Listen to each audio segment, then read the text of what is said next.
Welcome to another episode of Done Not Perfect, the video version. This is the first video podcast that I have released, and I am excited to do that. It's about damn time, if I'm being honest.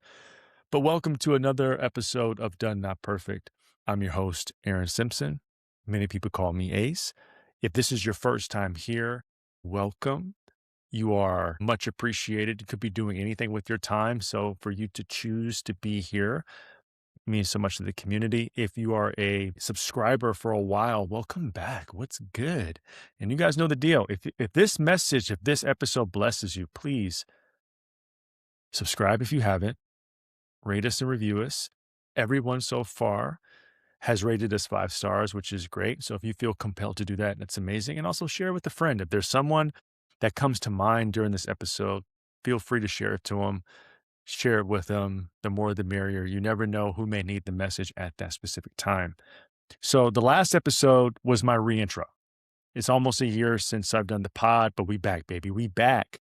Today I have something that was really on my heart, and I have my notes over here. So if you see me look over, I'm looking at my notes to make sure I don't forget anything. But I want to talk about something that is really synonymous with what this podcast, Done Not Perfect, is about. It's really important to me because it's something I really had to overcome. And I also see it impacting my clients, the people that I work with, the entrepreneurs, business owners, 7, 8-figure owners that I work with that really struggle with this. So I think more people need to hear this. And so I wanted to get this on wax. And that is, you're not inconsistent because you aren't disciplined. Okay. So we're talking starting and stopping. We're like, you do it and then you don't. You do it and you don't. The reason why you're doing that is not because you don't have enough discipline. It's because you don't trust yourself enough. So my hope at the end of this episode is for you to gain greater clarity and overall understanding of what area or areas of your life are you struggling with lack of trust. And I want to start with this. Confidence. This word gets thrown around a lot. Confidence. The root form of that word means to confide in. Confidence. It means to confide, right? So when you look at people in your life, whether they're friends or family members or your significant other, you tend to confide in those people a lot more than some random stranger on the street, right? Like Forrest Gump. Like you ain't Forrest Gump and dumping your whole story on some people on a park bench. Like we're not doing that in real life. But the reason why there are select few people in our lives that we can confide in them is because they have proven time after time after time that you can do what? Trust them.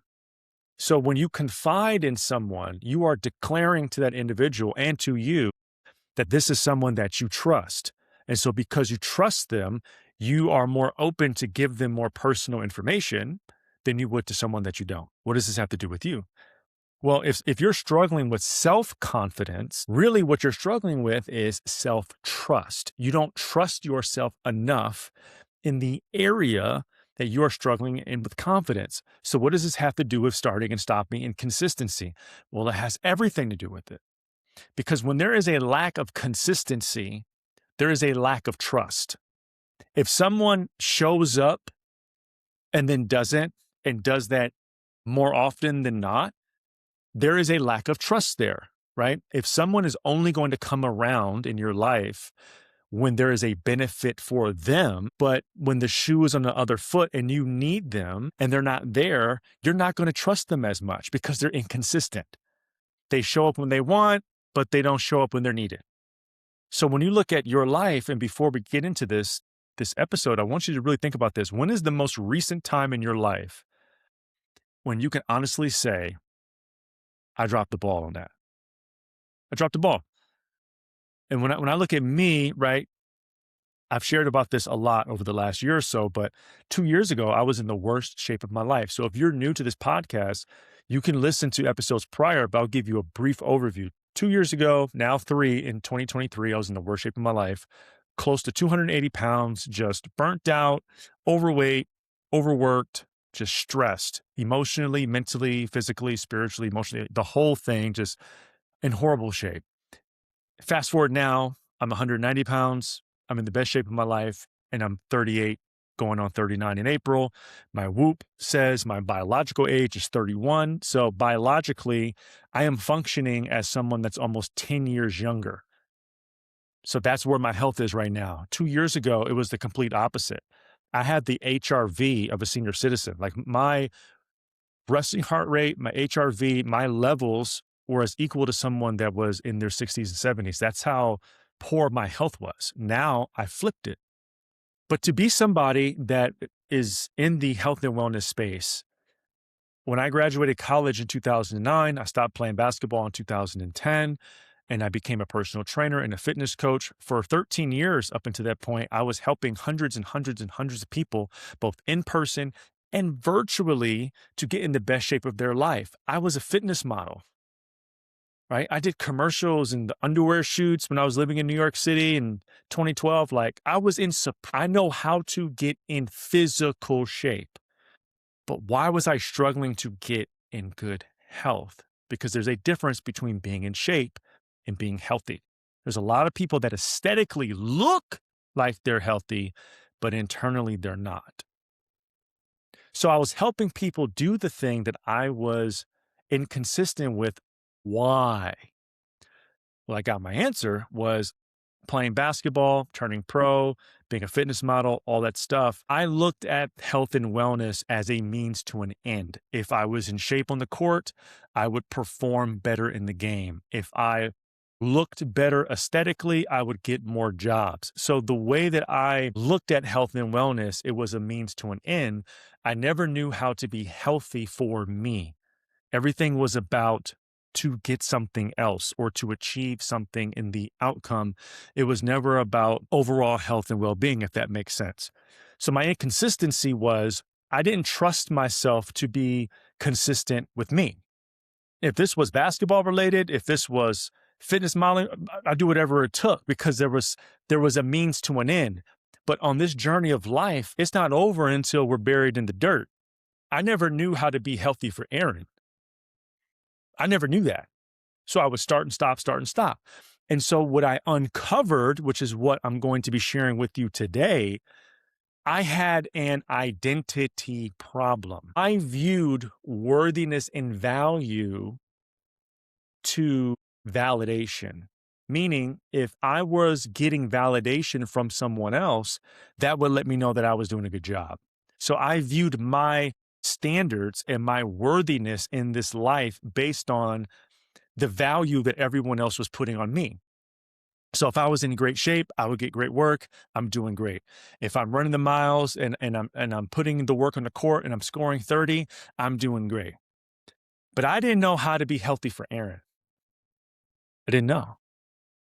And what I realized was the only way for me to be healthy for me is I had to identify as someone that this is the standard for how I want to live my life.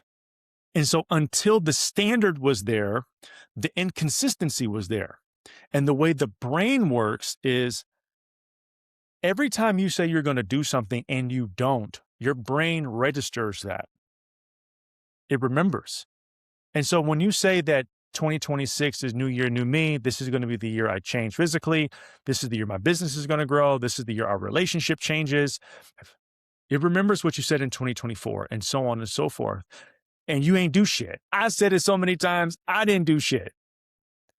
The reason why that's important is because you have evidence in the past of you being inconsistent with you. So every single time you say you're going to do something different, until you have proof, subconsciously, your brain is not going to believe you. It's not. It's not going to move with you. It's going to move against you. And so when we're looking at being consistent in our life, as I'm looking at my notes here, the very first thing that I want to offer is inconsistency is learned. It's not who you are. And here's what I mean by that. You have to learn to be inconsistent, whether it's you saw it with your parents, you saw it with your friends, you saw it with your family, you saw inconsistency modeled in a way where you've adopted that. Maybe, your parents said one thing and did another. Maybe, they were inconsistent in their marriage. Maybe, your brother was inconsistent or your sister was. And some way or another, inconsistency was modeled in a way where it became tolerated, where it became okay to be inconsistent because there was no ramifications for that, right? There was no one felt any consequence of that. So maybe you were someone that waited to the last minute to do your homework. Maybe you were somebody that, would wait to the very last minute when you got a paper that was due at the end of the semester and you waited to 2 days before the semester ended to start it. Maybe you saw inconsistency in a marriage and that's how you thought a relationship would be. So you were inconsistent in your dating life growing up. Maybe. But somewhere down the line, inconsistency became something that you learned because I don't really believe that people lack discipline because I think discipline is not something that you do, it's who you evolve into. The first thing you have to do is be consistent. And once you're consistent, you evolve into someone who is disciplined. But I don't think people really lack the discipline. I think people have learned just there's an expectation I'm going to quit on myself. There's an expectation there. When things get challenging, when things get confusing, when things get misunderstood or they become too complex, I'm done. I've had it. This is enough. I mean, think about it. It's January 15th, I think, today, and we have hit that period where the New Year's resolutioners are starting to quit. Like it's 2 weeks after they said they were going to start, they're going to be done. To the point that it's like a national holiday. It's celebrated. It's like National Quitters Day or something like that. And it's like 2 weeks after you said that you were going to make a change, you're already throwing in the towel. And why is that? Well, it's because you've seen yourself enough times since you were a little kid. When things got challenging, when things got difficult, when they got overwhelming, you quit. But not only did you quit, it was accepted that you quit. Like it was okay. I mean, not to get too, I don't have any kids. I'm not married, but I want kids and I desire to be married. But when I was growing up, when I was playing sports, we didn't get participation trophies. Like I didn't get a trophy for just being on the team. I didn't get that, nor was it expected. Right? Like I wanted to be the best. And you can ask anybody that I ever played baseball with. When I grew up playing baseball, it was the first sport I played, the most naturally gifted sport I played. I was always playing an age or two above me. So all of my friends growing up were like 1 to 2 years older than me. But I was always playing at a higher level. And I was the third or fourth hitter in baseball, which means I was one of the best hitters on the team, if not the best. I would win the Hitman Award, countless all-star games, all-star MVPs, championships. We were undefeated. There was a desire to be good. And if you didn't play, like you didn't get playing time just because you were on the team. You had to earn it. And now there's like an expectation for parents that because their kids showed up to practice and because they played in a game, that they should get the same attention and love as someone that's actually good and doing the work. And I don't agree with that, especially like when you're 4 or 5 years old, cool. But when like you're 9, 10, 11, when you understand the concept that you have to practice to get better, like, no. I remember a couple years ago, I was at the park playing basketball, and there was this woman there with her son, and I was sitting on the bench, and she was kind of sitting across from me, and we were talking about youth sports. And she said that, the league that her son played in, everyone gets a trophy and it's great. Like she's talking about it like it's the greatest thing. And like inside, my blood is like boiling. And I kept thinking to myself, just don't ask me if I agree with it. Like this conversation is going great. Happy for your son. I'm glad his self-esteem is great, but don't ask me if I agree with it because if you ask me, I'm going to tell you the truth. She asked me, okay? She asked me. And I said, well, if I'm going to be honest, I didn't grow up with it. I don't like it. I don't agree with it. And she said, why? I said, well, I just don't agree that the player that doesn't play gets the same recognition of the player that plays a lot and produces more. That just doesn't make sense to me. And she said, yeah, I get that, but they're kids, And I said, well, let me ask you this question. I think her son was like 9 or 10. I said, does your son do well in school? She said, yeah, he gets all A's. Like he does his homework on time. Just give me the whole rundown. I'm like, okay, cool, great. Now, what if my son that I don't have showed up to half the classes, turned in homework half the time, didn't do well on tests, but at the end of the year got the same recognition academically as your son? Is that fair? She was like, no. I said, okay, well, what if he just didn't get A's all the time, but he was in class every single day? He did the homework on time. He just didn't get as good grades as your son. But at the end of the year, they got the same academic award. Is that fair? She was like, no. I said, that's how I feel about sports. And the point that I'm making is like inconsistency or being not as good. And there has been this idea that as soon as you face friction, it's okay because you're going to get rewarded anyway. It's okay to not work hard. It's okay to not get there early. It's okay not to stay late because in the end, you're going to end up getting the same trophy that everyone else is getting. So what's the point? And so when I look at myself as a kid, there were moments in my life where I was just like, oh yeah, of course in my 30s, I'm struggling with this because when I was a kid, I used to skate by with it. Right? So like it makes sense. And so when I look at the people that I work with and maybe with you, when it comes to discipline, I don't think there's a lack of it. I just think we've learned to quit. I think quitting has been rewarded because we equate if you're doing something hard or if it's not working right away or if it's too much friction, that means it's not for me. I would submit to you that if you're doing something and there's no friction, there's no adversity, there's no pressure, I would submit that's even more not for you because God never said your purpose and what I've called you to do, it's going to be a seamless transition. You're never going to feel adversity. I'm going to remove all pain. I'm going to remove all discomfort and everything is going to be peaches and cream. When Jesus was baptized, I keep saying this, but when Jesus was baptized in the Jordan River in Luke chapter 3, God comes down from the heavens and said, this is my son who I am well pleased. And everyone's like, oh my God, that's God. This is crazy. Like God just came down and said that. The very next chapter, the very next line, it says the Holy Spirit led Jesus into the wilderness for 40 days and for 40 nights to be tempted by the enemy. Right after the greatest, biggest, most impactful moment of his life, right after that was adversity and hardship. Right after that. So I would submit to you that the moment you make a decision that is best for you, always expect hardship on the opposite side of that decision.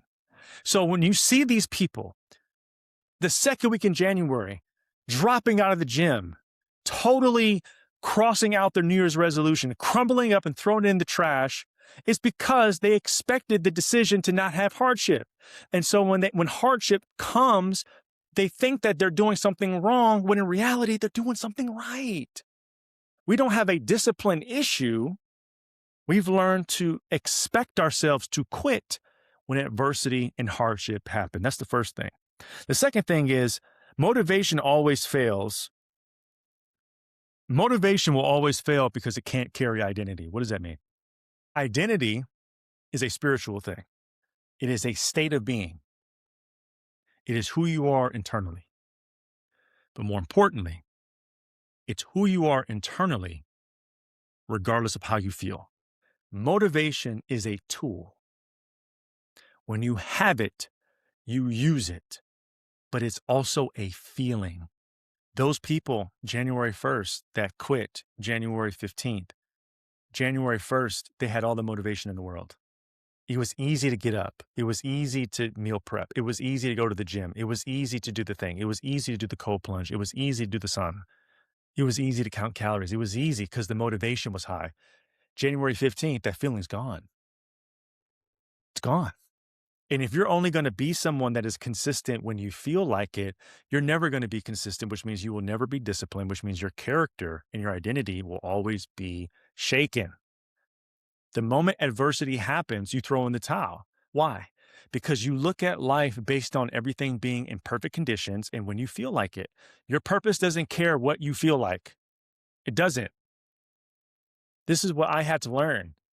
I am very talented and I'm very gifted in a lot of areas. But I lived my life, the majority of it, on a feeling. If I didn't feel like it, I'm going to do it.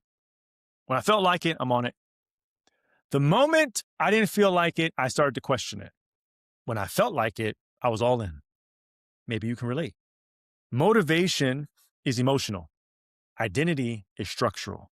The people that are able to still get it done when they don't feel like it don't rely on emotion. They rely on structure. What do I mean? This is why it's very important in the areas that you want to get consistent in. You have to give yourself boundaries. You have to have structure. You have to have the thing mapped out, and you're doing the same thing every single day. If it's not boring, you ain't doing it right. And this is another issue. This generation growing up, we want everything to be fun. Consistency ain't loud. It ain't. One of my favorite pictures of Kobe Bryant, rest in peace. I had this picture on my phone. It was my screensaver for a long time, even before he passed.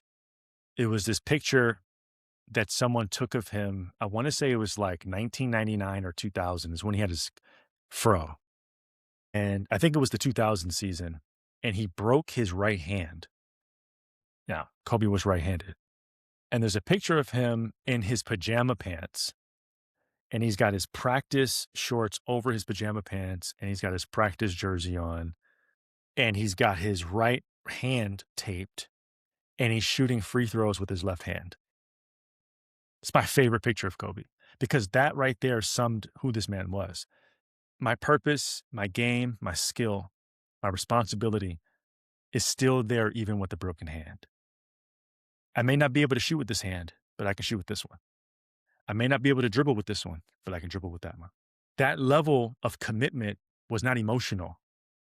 How many athletes do we see today? They sprain an ankle, they hurt their finger, they in street clothes. This man broke his hand and was at the gym early in the morning in his pajama pants shooting free throws left-handed. That's not emotional. That's structure. He was going to be at the gym regardless if his hand was broken or not because that's who he was. That's an identity thing. I'm not doing this to prove a point. I'm doing this because this is who I am. And if you want to get more consistent, you have to stop relying on motivation and you have to rely on structure. Now, when it comes to structure, my recommendation is structure everything based on what you actually can do. What do I mean? If you haven't worked out in 30 years, don't give yourself a 5 a.m. wake-up call. Don't give yourself the responsibility of being in the gym 5 days a week. Don't give yourself the responsibility of counting macros. You're not there yet. It's not time for that yet. If you haven't been to the gym in 30 years and you want to start getting in better shape and having better habits, how about you just go out to eat one less time this week? How about you just commit to 2 or 3 20-minute walks? Commit to going to bed an hour earlier and waking up an hour earlier. That's it. Commit to drinking water with every meal. Like start small. Why is this important? No, it's not going to move the needle like if you were just going to do intermittent fasting and do, carnivore diet and you're going to start doing CrossFit out of nowhere, of course, but it's a sustainable system. Because if you can commit to 3 days a week of walking 20 minutes, one less time eating out a week, going to bed an hour earlier, waking up an hour earlier, and you can see yourself do it day in and day out, what's that going to do? It's going to build confidence. Why? Because you're going to trust yourself now because there's little micro decisions that you've stuck with that you said that you were going to do. And because it was doable, challenging, but doable and repeatable, your brain is like, oh, she's a person of her word. Oh, he's a person of his word. So when he says, I'm going to go from walking 3 20-minute walks to 3 20-minute walks in 2 gym sessions, the brain's going to be like, yeah, she can do that. Yeah, he can do that because they're a man of their word. Build your structure off of something that is doable and sustainable long term. I always say this to my clients. On your shittiest day, you got to have a floor and a ceiling. What do I mean? When the world goes to shit and it's like the worst day ever, you should still be able to do something. Whatever that something is, that's your bare minimum. That's your floor. So when you know what your floor is, you never have an excuse why you didn't do something because you already said when life goes to hell, I know I can go for a walk or do some push-ups or do this thing. So you always have that. the thing is, hopefully life never goes that way for you. But if it did, you have an answer. So have your structure based on what is doable and repeatable for an extended period of time. And the last thing I want to say quickly is, which kind of piggybacks off the last point. See how I did that? Consistency is built through small kept promises. This is why I said in my last point, it has to be doable and repeatable, because these are small promises that you're keeping to yourself, that you are seeing yourself do it day in and day out. This is how you build consistency, because you're keeping your promises to yourself. One of the reasons why it was so hard for me to change my life physically was because, dude, I didn't believe what I said I was going to do it. I didn't believe myself. I broke my promises. It was just like, okay, yeah, we'll see. There's nothing worse than you saying to yourself, well, we'll see. There's nothing worse than you telling yourself, no, we'll see about that. We'll see. I'll believe it when I see it. And I'm talking about me. That's crazy, but it's common. You said you've been wanting to do this for how long? I believe it when I see it. Because it's easy to say it when the motivation is high, but it's different when it's not. That's why your structure and your consistency is built through small kept promises, because it's the small kept promises that you keep when you emotionally you want to make a different decision, but they're doable just enough and small just enough to still make that choice. And when you see yourself do that day in and day out, not only will you build the consistency with you, not only will you build the trust within you, but you will become someone that is disciplined, that your lifestyle is now on autopilot. That's what a lifestyle is. A lifestyle is like a palm tree. It looks great standing up with no wind. It's beautiful. I live in LA. I see palm trees all the time, right? When you drive past it in Beverly Hills or wherever you're at, you look at a palm tree and there's no wind and it's clear blue. You look at that thing, it's like, God, that's a beautiful tree. But when there's wind, when there's a storm, when there's turmoil, what does it do? It bends. When the circumstances are not ideal, it bends. But it never breaks. There's a reason why palm trees are in tropical weather, because they don't break. They're beautiful standing up. When adversity comes, they bend, but they never break. That's what a lifestyle is. It's beautiful when everything is perfect. When life gets chaotic, it's going to bend a little bit, but it's never going to break. It's never going to go away. That's a lifestyle. When you know you have a real good lifestyle is when it works, when everything is going perfect, and when life is chaotic, you're traveling more, something happens with your family, things get crazy that are out of your control. You may have to bend a little, you may have to give a little, you may have to pivot a little, but it's never going to break. It will always sustain you. Most of us are like a rigid tree. It stands there in the ground and it's beautiful when it's perfect. But as soon as adversity comes, a windstorm, ice storm, whatever, branches are falling and everything just breaks because it's not built for adversity. And that's most of our lifestyles. We built it off of that momentum and that motivation of New Year's Eve. This is amazing. But we never account the weather conditions. You see, who you are is not when things are going according to plan, is who you are when they're not. That's why consistency is a spiritual thing, not an emotional thing, because it's who you are no matter what is going on in life. That is your state of being. Consistency, it's learned.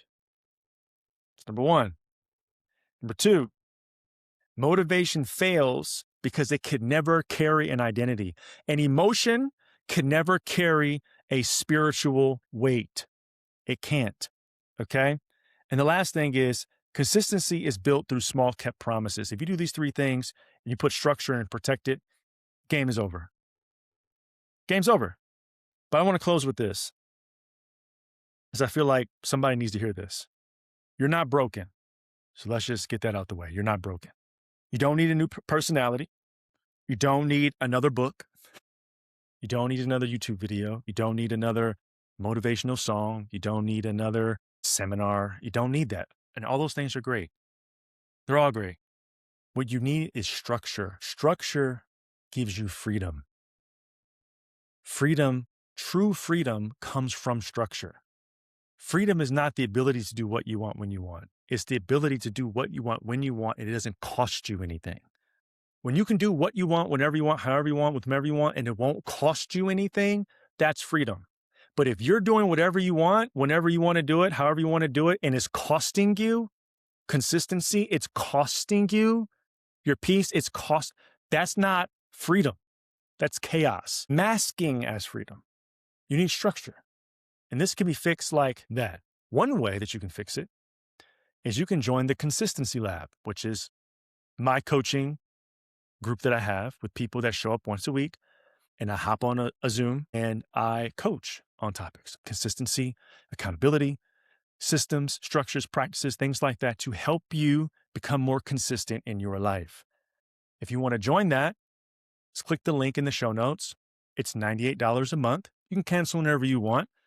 But the purpose of the group is to be with like-minded people who are on a similar journey as you. You get to ask questions. You get to be a part of challenges. You get to be in the the group channel so you can talk to other people and then you get share wins and things like that. But the point of it is every week we meet, and I am giving you everything you need to be consistent in whatever area that is. Most people come because of health and wellness and relationship and identity. That's one way. Join the Consistency Lab. Click the link in the show notes and help you. Now, the other thing that I would say that would help is healing comes in community, okay? That's why this group is so important, because healing for what you need comes in community. But if it's not with us, I would strongly recommend that you get an accountability group with people in your immediate circle. So whether you actually are with them in person or it's text message or it's a phone call or whatnot, healing comes in community. Being in a group while you're in this is going to help tremendously, because if you are someone that's inconsistent and you're the only one holding yourself accountable, you're probably going to sabotage your progress. But if you're with people who are consistent or are on the same journey as you, and you guys can hold each other accountable, the possibilities are endless, okay? This podcast moving forward, this is what we're going to be talking about. Not just consistency and stuff like that, but not trying to be so perfect and have everything put together before you do something, but to just do it. You already know what to do, you just got to do it. But there's a reason why you're not doing it. And hopefully this podcast helps unlock and block that. And we're going to have guests, we're going to have experts, we're going to do the thing. But for right now, I knew this is something that I wanted to do and I wanted to bring back. So I'm just doing it. I'm not even trying to get everything figured out. I'm just doing it, right? I'm embodying what I want to teach.